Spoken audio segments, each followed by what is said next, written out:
அதுக்கு பேசலாம். போகடா போகட்டவங்க. நான் செத்து போன எங்க அப்பனுக்கே கொல்லி வைக்கலையா?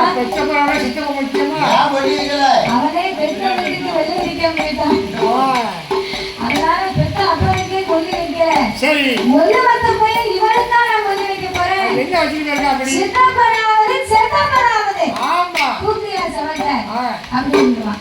அதான் சொல்லியிருக்காங்க, பணம் வண்டியிலே புறம் குப்பையில இருக்கான். பணத்துக்கு தான் மதிப்பே தவிர ஒருவர் குணத்துக்கு எனக்கு மதிப்பு கிடையாது. அதனால அம்மா என் பொண்ணுகியே இனியும் நாமல் குழந்தை இல்லை என்று மனம் வருந்த வேண்டாம். தீராத விரைக்கெல்லாம் தெய்வமே துணை என்று சொல்வார்கள்.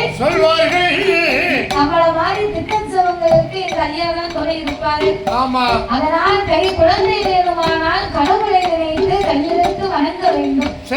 சிவனை நினைத்து நாங்கள் சிவத்தவங்களை செய்ய வேண்டும் என்று பொன்னுரையும் பிரமரிசியுமாக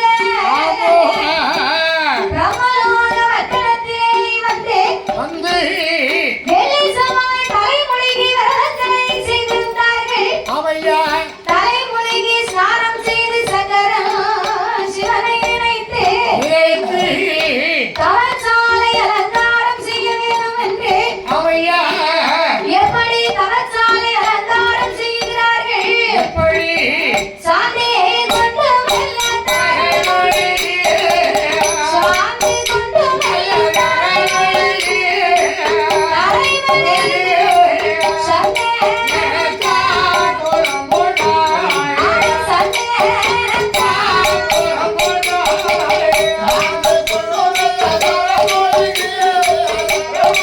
Yeah.